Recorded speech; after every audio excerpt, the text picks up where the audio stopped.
University वाले offline exam के लिए बोल रहे हैं, but as per university guidelines offline exam नहीं लिया जाएगा, ऑनलाइन एग्ज़ाम लिया जाएगा एक्सेप्ट फॉर एंड सेमेस्टर्स। या तो ऑनलाइन एग्ज़ाम लिया जाएगा हम सेमेस्टर्स के लिए जो इंटरमीडिएट सेमेस्टर्स है, या तो इंटरनल असेसमेंट के बेसिस पे हमारे मार्क्स दिए जाएंगे। और ये गाइडलाइंस वो इम्प्लीमेंट नहीं कर रहे हैं, यानी कि वो कॉन्स्टिट्यूशन के खिलाफ जा रहे हैं। और दूसरी बात, बहुत सारे बच्चों को वो नॉट एलिजिबल दिखा रहे हैं एग्ज़ाम्स के लिए, जिस वजह से बच्चों का पे बहुत डिप्रेशन हो रहा है, बहुत सारे बच्चों का साल ज़ाया हो रहा है।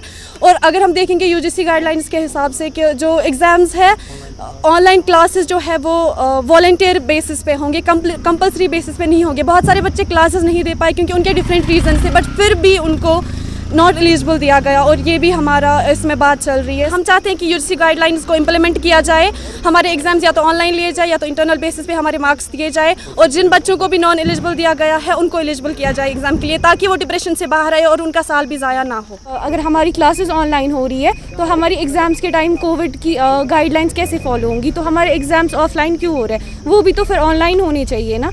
और हमारी क्लास में ऐसे भी कुछ केसेस हैं जिनकी फैमिलीज़ इन्फेक्टेड है। हमारी सेफ्टी की रिस्पॉन्सिबिलिटी कौन लेता है फिर? क्या ये हमारी सेफ्टी की रिस्पॉन्सिबिलिटी लेते हैं? हमें कौन अश्योरिटी देता है कि हम 100% सेफ़ है उस एनवायरनमेंट में जहाँ पे हम एग्ज़ाम देंगे? अब हम चाहते हैं कि या तो हमारी प्रमोशन हो या तो हमारे ऑनलाइन एग्ज़ाम्स हो, क्योंकि बहुत सारे स्टूडेंट्स ऐसे भी हैं जिनको दूर से आना पड़ रहा है, उनको अकोमोडेशन की प्रॉब्लम भी हो रही है। तो इसकी वजह से हम चाहते हैं कि या तो मास प्रमोशन हो या तो हमारे ऑनलाइन एग्ज़ाम्स हो, हम ऑफलाइन एग्ज़ाम्स नहीं दे सकते।